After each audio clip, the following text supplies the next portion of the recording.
I am your Title IX coordinator here at WLC, and I'm also one of your security officers.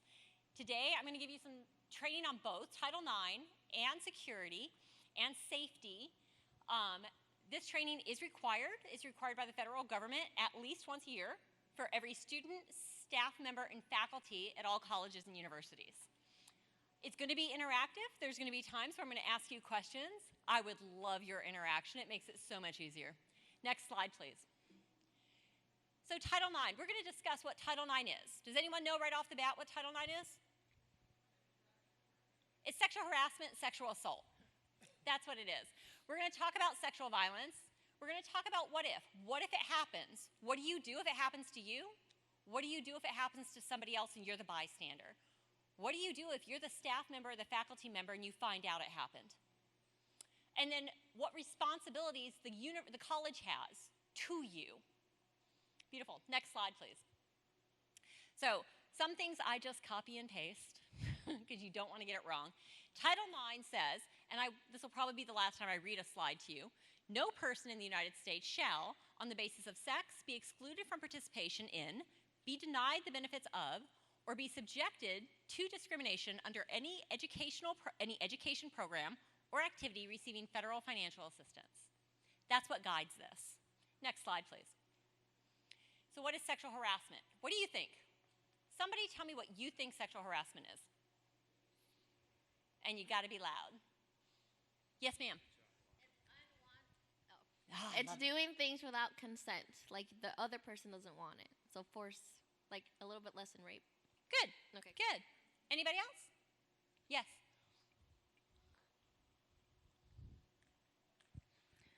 It's comments, unwanted comments as well of a sexual nature or something that makes someone uncomfortable. It's comments as well. You're absolutely right. More thoughts? Yes, ma'am. When he or she says no and you keep doing it. No means no. Just saying. We're going to talk about consent and that consent is more than no means no. We're going to talk a little bit about that as well. So sexual harassment violates, go back, Title VII of Civil Rights. And you're right. It's something that's unwelcomed in a sexual nature, right? If it's welcomed and it's consensual, it's not harassment. Does that make sense? If I hug my husband, that's welcomed, right? If not, we're having a bad day. It applies regardless of gender. It is not only, the common thought is men harass women. Can women harass men? Yes. Can women sexually harass women? Yep. Yes. And can men sexually harass men? Yep. And can I tell you, it happens a lot more often than you realize, but men are less likely to report it. There's still a little bit of a stigma in our society for a man to come up and say, this woman was sexually harassing me. Why?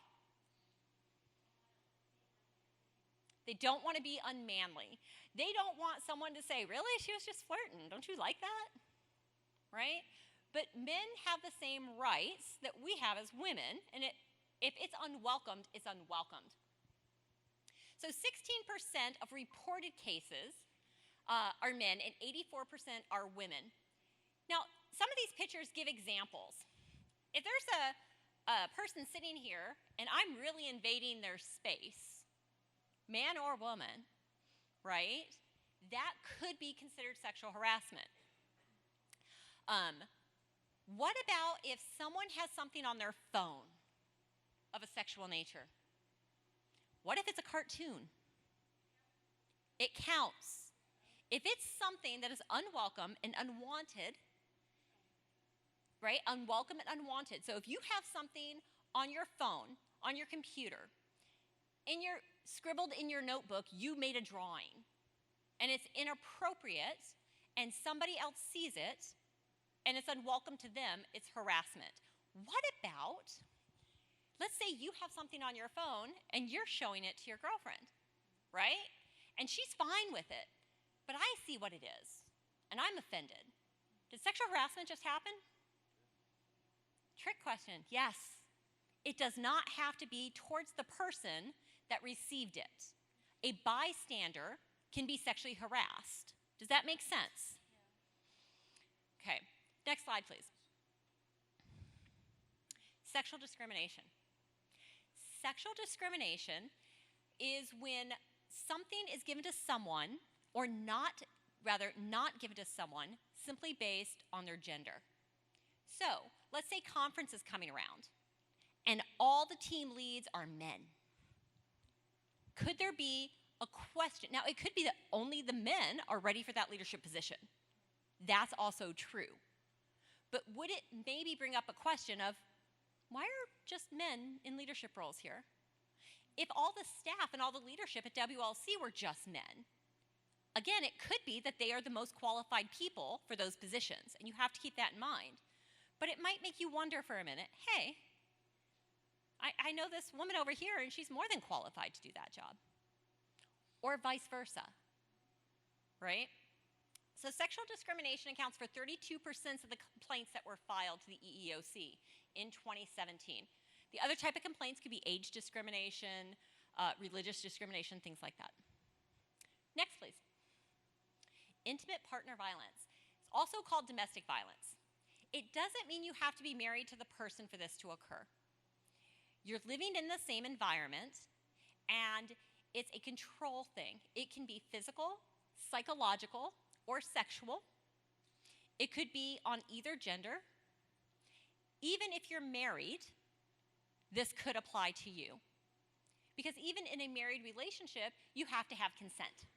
Does that make sense? What are some examples of intimate partner violence that you can think of?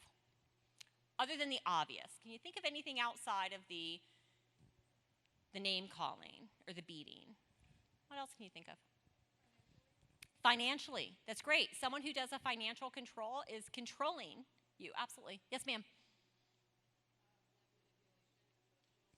Emotional manipulation, absolutely. Telling you, hey, no one's gonna want you. I'm the only one that ever wanted you in the first place. You're not good enough for anyone else. Financial, and it can also go in line with trying to control who you talk to. Hey, we're together now, so you need to stop, relying on your mama so much. You need to start distancing that relationship. Or that best friend you've been going to church with forever, she's just trying to ruin this relationship, right? Things to be wary of. I also suggest not just to look out for yourself, but when you hear things like this from the people you spend time with, especially those of you who are roommates in here. If all of a sudden one of your roommates is like, oh, my boyfriend, my girlfriend doesn't want me hanging out at, youth as much, doesn't want me hanging out with you as much, ask some tough questions. Why? Hey, let's bring another person into this conversation. Maybe it's a professor. Maybe it's a staff member. Hey, can we bring them in and just get some unbiased counsel? Does it look right? Does it smell right? Okay. I did put some of the possible penalties. For intimate partner violence in Virginia, it's a Class 1 misdemeanor for your first conviction. Class 1 misdemeanor is up to a year in jail, $2,500 fine. Second conviction, right? It is a Class 6 felony. That could be, and I know we got lawyer in the house, so if I say this wrong, please correct me. That would be up to a year in jail or 1 to 5 years in prison, and I forget the fine. Right? So it is a crime. It's not just a don't do it because you're students in school. Next, please. So Giselle mentioned threats, sexual coercion, manipulation, fear. Hey, I know something about you. If you don't go out with me, I'm going to start spreading that stuff. And you know how it is when I start spreading stuff in Bible school? Oh, wow, that was a whole bunch of mms. Okay. Can I throw it out there that we all have a past, right? We all have a past, whatever it is. We're all going to make choices today and tomorrow that we're proud of or we're not proud of, right? Because we're still human, right? It's going to happen.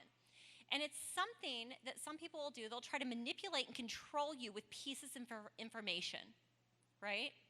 They can't do that, okay? This is part of sexual harassment. Questions on that? I'll let you know from my experience in this position, that's what I hear more than other. I hear the, Yeah, so maybe the person was they were underage drinking, right? And so someone made advances on someone, right? And they didn't want the word out that they were drinking. So they held that over their head. I'll tell. Go out on a date with me, or I'm going to tell. Okay. Something I want to encourage all of you is to have courage. Have courage. Okay, next slide, please. Stalking. Did you know this fell into this category? Stalking. Ladies and gentlemen, this is against the law. 10% of women and 2% of men, according to the CDC, reported stalking in 2019 so far. What is stalking to you? Yes, ma'am? I'm sorry. I'll let you go first. Go ahead. When someone's creeping at your window and looking at you. Oh, hi, North Carolina. I just forgot about you guys there. Sorry. Yes, that is a form of stalking. Dr. Camp.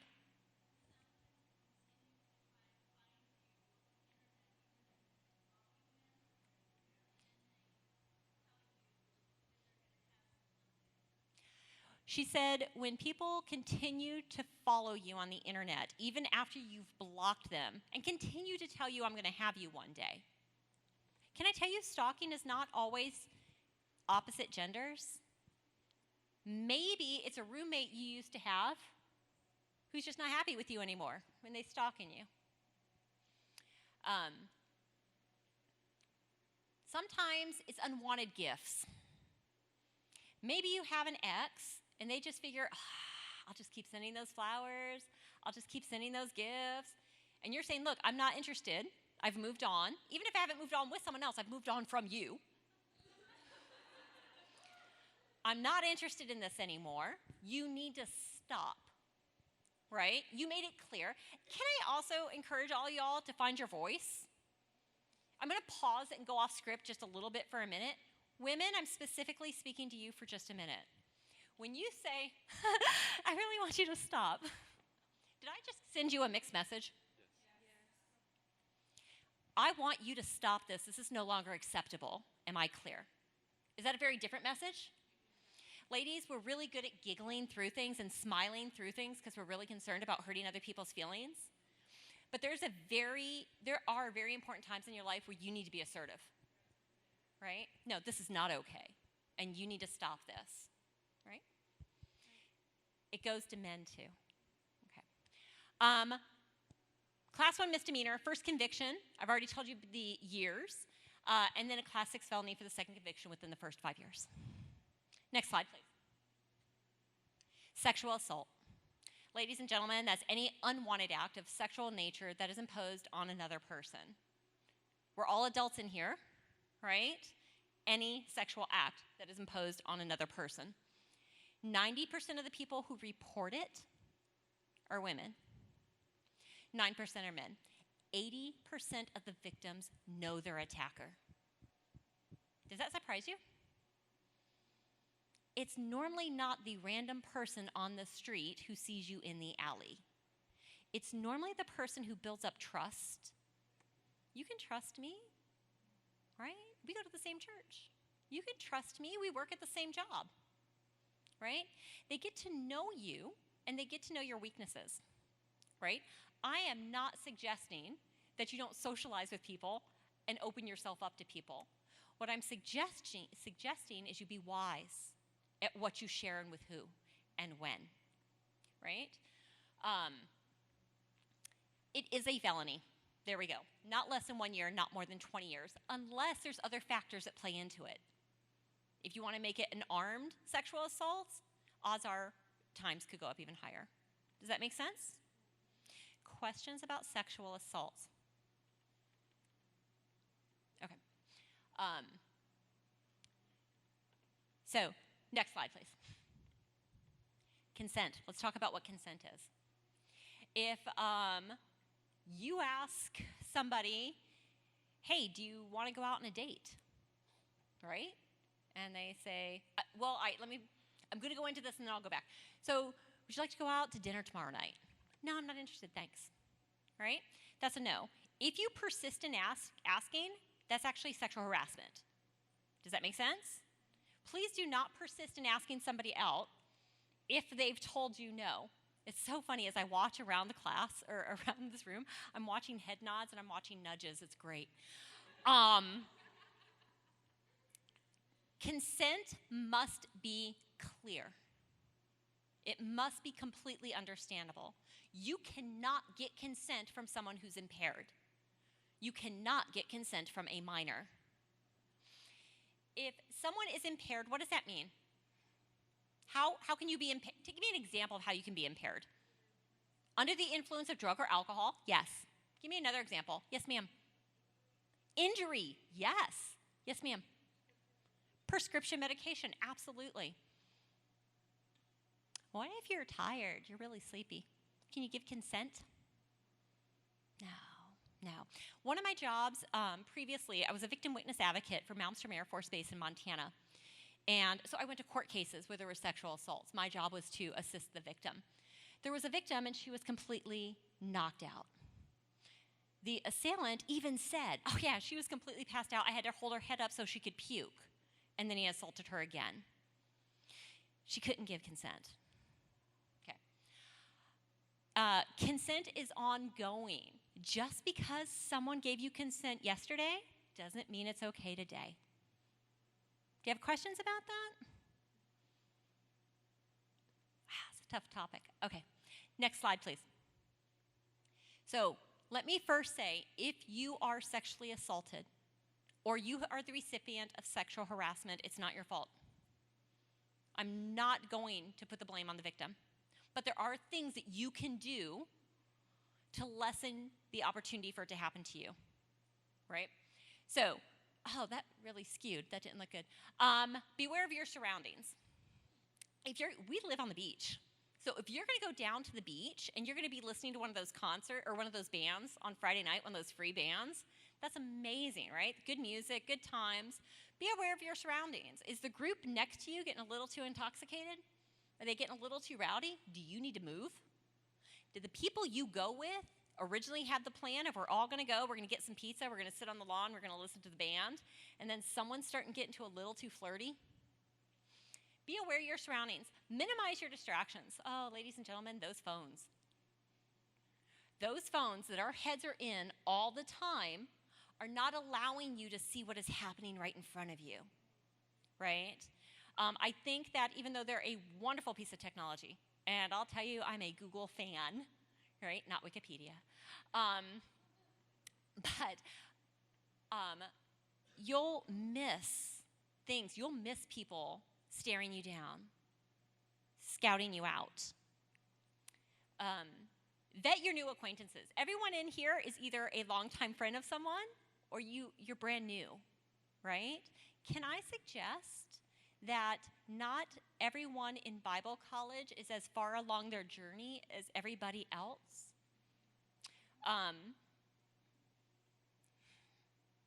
Use wisdom. Make sure the people that you truly trust in your circle, you're able to share things with them and help them vet. My sister is my vetter. A guy would never be able to date me if my sister said no. Because my sister is that one person in my life that'll be like, Catherine, you've jacked this one up, run. Other people I may ignore. Have someone in your world that can speak to your life. Okay. Plan for the expected and the unexpected, like I mentioned. So you can expect to go down to the beachfront and listen to music, and maybe someone near you is going to get rowdy, but maybe you didn't expect someone in your own group to do something stupid, right? Plan for the expected and the expected. Keep yourself in a position where you can react. Trust your instincts. Oh, Lord. And be careful if you're putting your location on social media. Hey, heading to the beach with all the girls. No guys allowed. Wow, especially then you went and put that public. Thanks. And then you post pictures, right? You're letting people know where you are. Be careful of those. Thoughts, comments? Okay, next slide, please. As a bystander, this slide, the picture actually really, it drives me nuts because I see it all the time. People will pull out their phone to make sure they stream something or take a picture of something happening, but they won't step up and say, are you okay? They'll see someone getting beat and they'll drive by. Oh, it's just some high school kids in a fight. And they just let them fight. We need to be able to have the courage to speak and act and recognize abusive behaviors. So, how do we do it? We direct, we distract, or we delegate, right? Either we do it directly, we distract, or we delegate. So, what's an example of that? Let's say you are in a situation and I'm seeing this guy and he's starting to get just a little too friendly. Can I tell you that I could watch body movements and people start, they don't want to be rude and use their loud voice, but they're showing body signs that they don't want to be in this environment. I can be direct. Hey, are you okay? No. Now, not everyone can be that direct and just walk up to someone they know or a stranger. Hey, are you all right? Do you need help? Not everyone can do that. But another direct way is, hey, why don't you come on over here with me? I want to get you some lemonade. That's direct, right? Direct intervention. Distract. Distract may be, okay, I see that she's coming on to you, and you are clearly not comfortable with this, right? And I sit there and say, hey, did you check out those new scooters? I heard Pastor Jared jumps over potholes. All right, that was funny to me. He's my pastor. Distract. Hey, do you want to come over here and play pool? See what I'm saying? Hey, let's go get some homework done. Let's go down in the library and actually study. I really need to work on this test. Or delegate. Delegate is one of those situations where the person shouldn't be left alone. And you don't think they're going to walk away with you, right? So if I see something happening and I'm not going to leave her alone because this is getting heated, right? And I'm scared that if I walk away, no one else is going to be the eyes. Hey, go get help. Hey, go get the dean. Hey, I need you to go get security. And I'm going to stay right here. Does that make sense, ladies and gentlemen? Do you have questions? All right, next slide, please. So what do you do if it occurs? If you are the victim, my first concern is that you are safe. Get out of the situation as soon as you can. Get safe. My recommendation is to preserve evidence. If you have been sexually assaulted, do not shower, save your clothes, all that stuff, because that'll be used later in criminal proceedings if you choose to take it that way. Okay? You would want to go to a medical facility. Okay? I would suggest bringing someone with you. Grab one of your good friends. Bring them with you. Report the situation to WLC and law enforcement. I am your advocate. I'm the Title IX coordinator. Come talk to me. If you choose to report it to law enforcement as well, you can do it yourself, or I can help you do that. And help you, because it's so much. If you're a victim, this is so much to remember. You're just shooken up. Let me help you through this, okay? If you're a bystander, staff, or faculty, contact a close friend or family member to be with them. If someone comes to me and said, this just happened, I'm going to say, who can I call? Who can I get alongside of you? I'm not going anywhere, but I want someone that's close to you because you just know me as me. Do you know what I mean? Listen without judgment, especially if there's something there where again, let's go back to the drinking thing. Oh, I was drinking. Maybe I dressed inappropriately. Maybe I asked for it. No, you didn't. I'm going to listen to you without judgment, and I'm going to get you the help you need. That's how we need to be as bystander, staff, and faculty. Report the situation. So the victim has the right to report or not report. The victim has that right. If you're a bystander, staff, or faculty, you don't have that right. You must inform. If you inform me, there's very few people I can share this information with. I'm bound by confidentiality, right, on who I can share this information with. It would not be in a public setting. It would be on a need to know. But if particularly staff and faculty don't do it, that's a legal issue for us. Okay. Confidential and legal options. There is one person you can chat with if you're a victim and you don't want to go forward with anything, and you don't want me to know, and that's your chaplain, your school chaplain. Who is the school chaplain now? You are the school chaplain. So the dean and the school chaplain. Beautiful. He has 100% confidentiality. He doesn't have to tell me a thing. Okay? Questions on that? Okay, moving on. Our responsibilities as a college to do is a prompt, fair, and impartial investigation. And I am going to reemphasize that, impartial, because I have been in situations where allegations were false. They were made up to get a point across, to be vindictive for whatever reason. It's going to be impartial. The victim has the right to continue their education in a non-hostile environment. What that means is I may move you out of, the school may move you out of your classroom or may move the accused if you're in the same classroom. See what I'm saying? We may put in I don't want you to have contact. We may help you get a legal protection order. Okay? WLC can impose a variety of sanctions. If you want to know what those are, read your handbook. We will work with you with law enforcement, and as I mentioned, we will maintain a need to know. If it happens, and Professor Preston doesn't, Omar, Preston, I got it switched.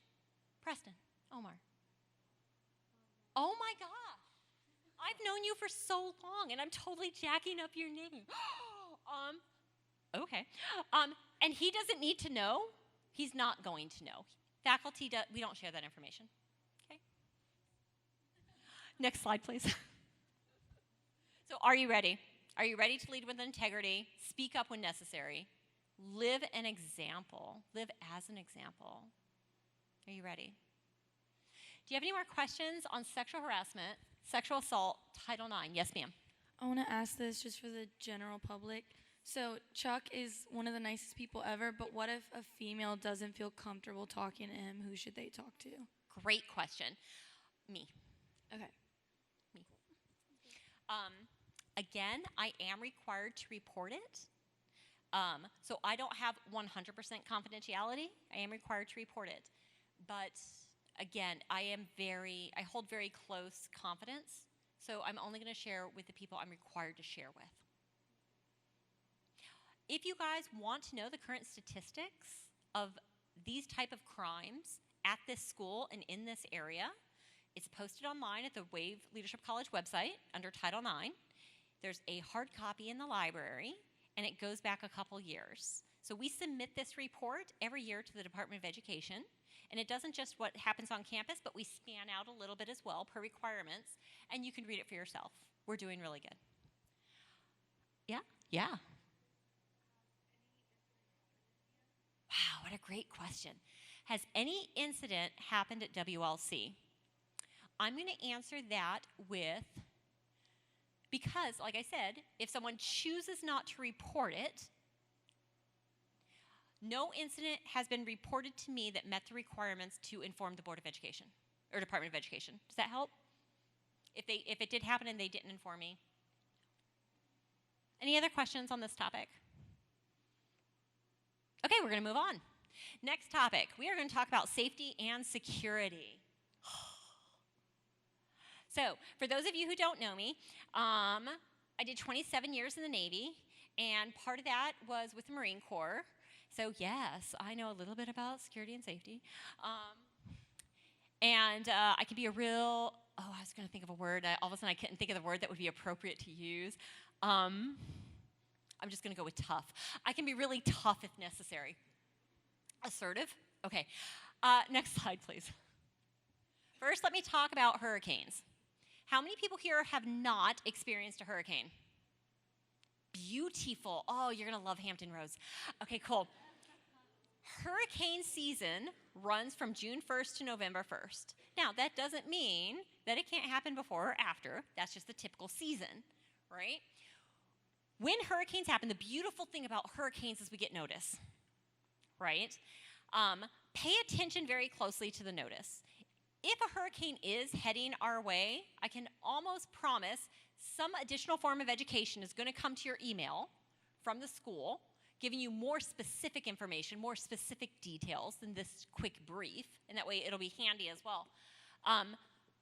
But if you're in a hurricane warning, you need to find safe shelter. Evacuate if you're told to do so. I believe it was last year we evacuated. Some people evacuated last year, went back to Jersey and things like that in Maryland.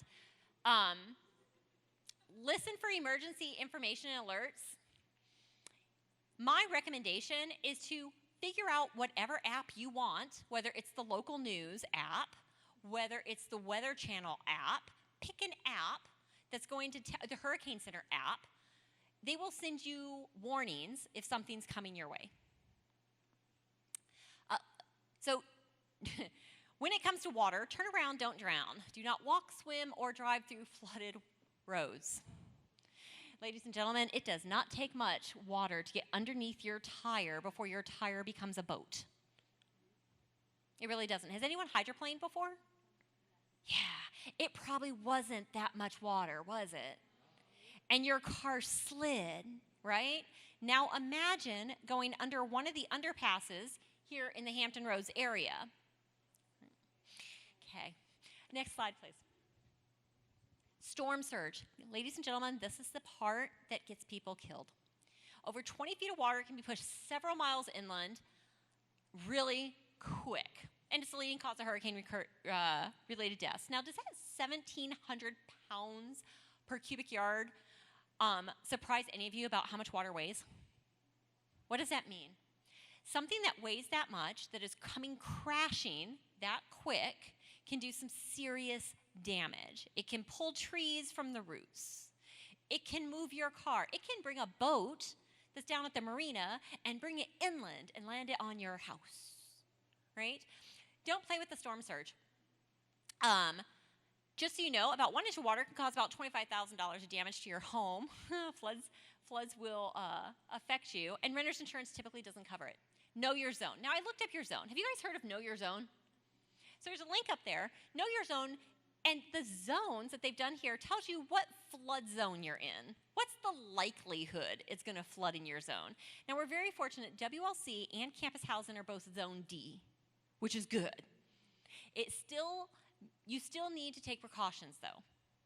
Okay, especially if you're on the first floor at Campus Housing, you'll want to bring your electronics up off the ground, put them on the desk, put them in the closet. Valuables, not just electronics, but valuables, get them off just in case water happens to come in. Next slide, please. Fire safety. Where's your nearest emergency exit?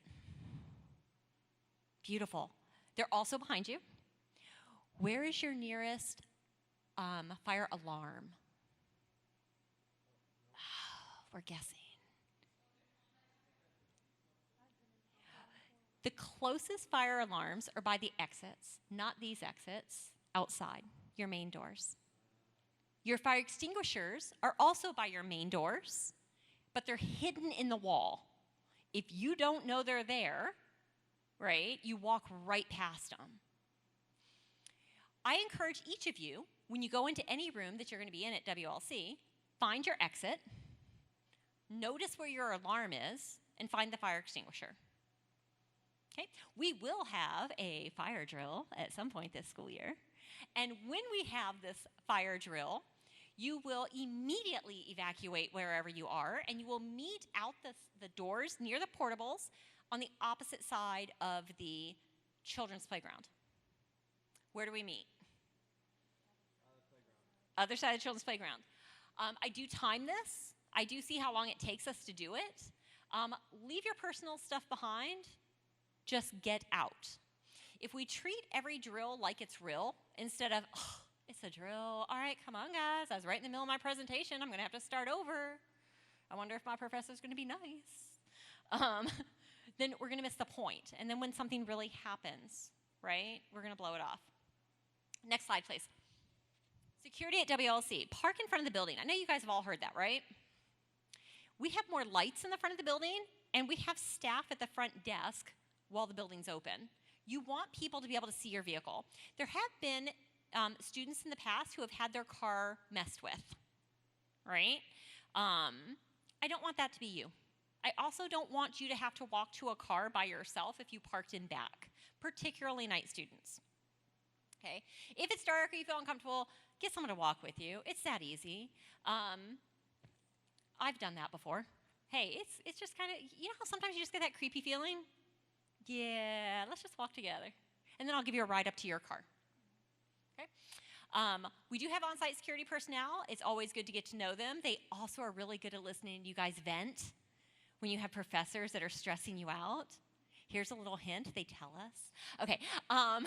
They don't tell us who. They just say, wow, you're stressing your class out today, ain't you? We do have security equipment in our school, in our church. Do you guys know we have cameras? Yeah. It's for your safety. I'm not going to tell you where they're all at because that's for us. Do not share, when you get fobs, the door fobs, don't share those. Don't give those away. Okay? Also, don't share the password on the back door with anyone who doesn't have a need to know, which means they're not a student.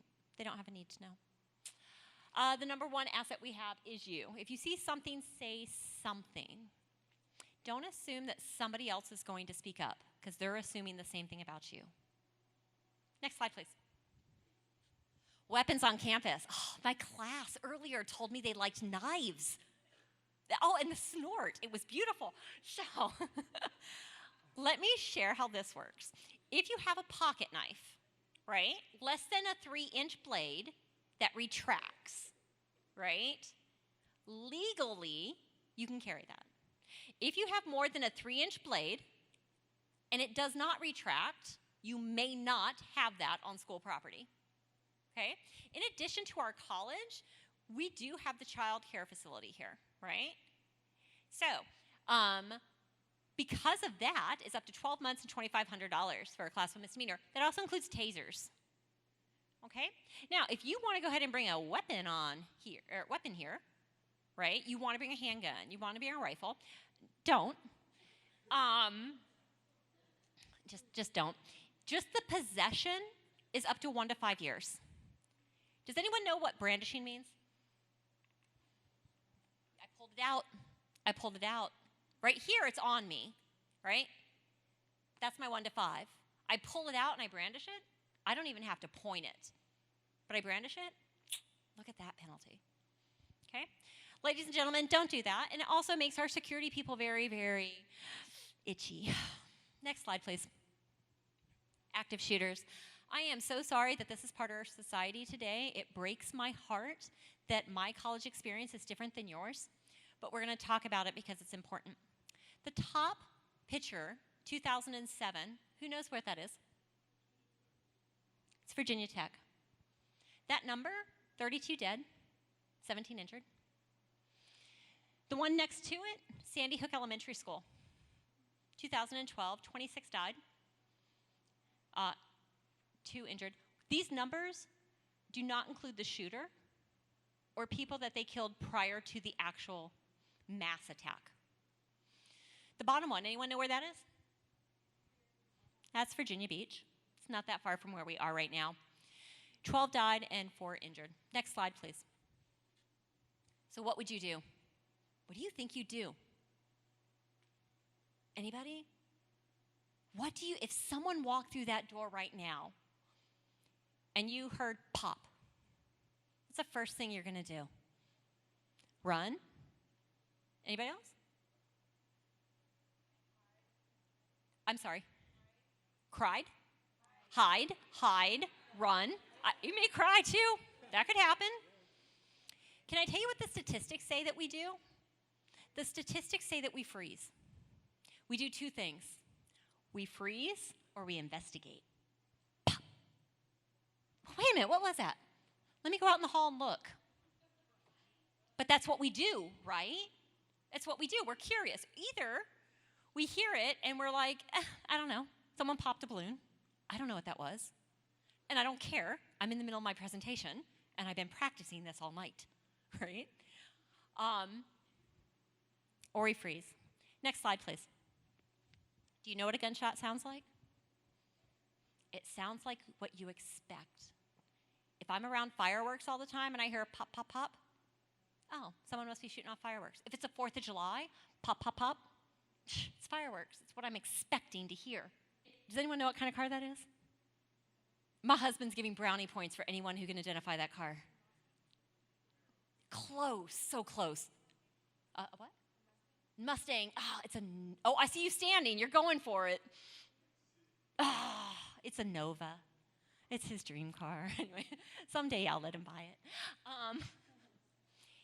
So we hear what we expect, and on average, it takes 30 to 60 seconds before we confirm it's a threat. Does that make sense? Let me give you an example. If I'm suffering from PTSD, I have not been to war, but let's say I have been to war, and I'm suffering from PTSD because of gunfire, and I hear fireworks. Does it affect me? I don't like fireworks anymore because they sound like gunfire because that's what I expect. So we hear what we expect. Next slide, please. So this is what we're going to do. In no particular order, please notice I've emphasized that in red twice. In no particular order because every situation is going to be different. You need to be able to know what to do, but you do it in the order that works in that environment. Okay? So ALICE is our acronym. ALICE. Alert, lockdown, inform, counter, and evacuate. Next slide, please. ALICE alert. A for alert. What does that mean? If you need to alert somebody, what does that mean? 911. Call. Okay, next slide. 911, if you can't talk, leave it open. Yell. If I'm in my classroom and I see an active shooter, I need to alert the people near me in the next classroom. We don't have an intercom system that goes from this building to that building yet, right? So I need to do what I can do. Social media, you guys live FaceTime and stuff all the time. Turn it on. Let somebody know what's going on. Call, text, email. Now, WLC does have a mass text and email system, and I'm working with church security to give you something a little better. And the reason is, by the time I type out shelter in place, active shooter, right, we've wasted time. And if your professors are like me, I make people turn their phones upside down in class, right? Okay, next slide, please. Lockdown. L is for lockdown. Next. So, and I'm going to go through this a little quicker because I'm all of a sudden looking at the time. Hide, lock and barricade your doors, cover and conceal, and silence your devices. Please do not do this in common areas. Okay? Hiding is not enough. Hiding is not enough. Active shooters figured that out. Okay, I'll just look under the chair. I'll just look behind the door. You need to barricade yourself and lock the doors as well. If someone were to come in or let's say there's an active shooter going out there, and I need to find a place quickly where I can hide because let's say I can't run, right? The thing I'm going to think of, okay, when they walk in, their view is going to be here. I want to be somewhere they're not looking. Does that make sense? Next slide, please. Inform. Sound different than alert? It's a little different. Go ahead, next slide. Be specific. There are 2 active shooters in the library with rifles heading to the modulars, right? If I just say active shooter, the curiosity in us is like, where? Or if I say they're in the library heading to the modulars and I'm in the front, I can get out and I can call 911. Does that make sense? If I'm in the modulars, I need to barricade. Does that make sense? So when you alert, inform, be very specific on what you see, what you know, so that others can be prepared. Next slide, please. Counter. C is for counter. Used to be fight. You can say fight. Counter. You need to commit. This is when the active shooter is physically in your room. They're there. You've got to commit to your actions. They've already committed to theirs. So what that means, the thing you want to be is as aggressive as possible. Here's an example. I was in a dining room at Regent University, and I was going through one of these trainings, and the guy said, what do you have as a weapon that you can swarm with? Every one of us had salt and pepper shakers. Do you know if everyone throws them at the same time, at the same person, it is a distraction enough to either run or swarm and people take the person down. Look around you and know what you have, right? The weapons come in big sizes and small. If you swarm, the first person goes for the gun, right? It's not pull a gun, because you guys don't have guns on campus anyway. It's not pull the gun, it's get the gun. Everyone else becomes dead weight. If you're standing and there's 5 of us, 4 of us, doesn't even matter. One person gets your hand with the gun and the rest of us just become dead weight on you, you can't move. Dead weight's really hard, right? When you get control of the gun, get it out of the way. Don't put it in the way. Don't let the person get it back, but don't hold it. Why? When the police come in, if they see a person on the floor who is being held by multiple people and you have a gun aimed at this person, you're the bad guy. Okay? Next, please. Oh, you have the right to save your life. Yes. Next slide, please. I am so sorry. I am pushing. Sorry. Evacuate. Plan ahead of time. Always know your exits. As soon as I walk into a restaurant, the first thing I do is I look at my exits. I can go there. I can go there. I can go through the kitchen. I need to know my exit. I need to take responsibility for that. Help others when possible. Some people will freeze and will not move, right? You have to make that choice at that time, what you're going to do. Keep your hands visible. Cops want to see empty hands. Leave your valuables behind, but your phone. That phone is a really cool thing. Unless you got to go searching for it, then leave it. But if you've got your phone with you, that's your communication device, and you're going to want that. Do not go to your car. Why? It takes time. If you get in your car and you try to drive, now you're causing a little traffic jam and the emergency crew can't get in. Also, why'd you go to your car? Now you're suspicious, right? Run. We are not going to have a designated muster area if there's an active shooter. Why? Most active shooters do it in ones. There's one person that goes and shoot, but 2% of active shooters, there's more than one person.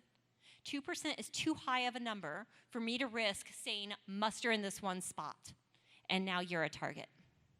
Run, we will reach out to you, we will find you. Okay? Next, please. Virginia Tech, in room 206, they hid, but they did not barricade. They did not barricade, they hid. 14 people died in that room.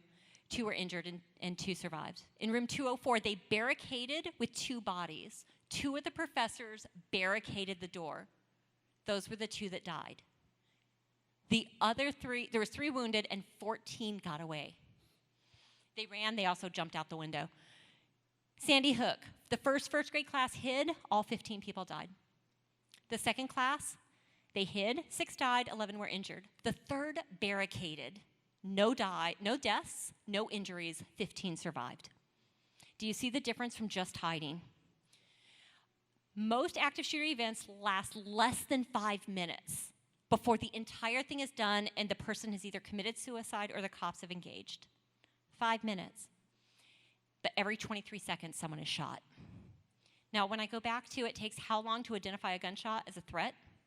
30 to 60 seconds. So time matters. Data is still out for Virginia Beach. Next slide, please. Whew, this is the last slide. So Teddy Roosevelt. Who's Teddy Roosevelt? Good guess. Good. In any moment of decision, the best thing you can do is the right thing. The next best thing you can do is the wrong thing. And the worst thing you can do is nothing. Ladies and gentlemen, do you have any questions on safety or security? Yes, ma'am.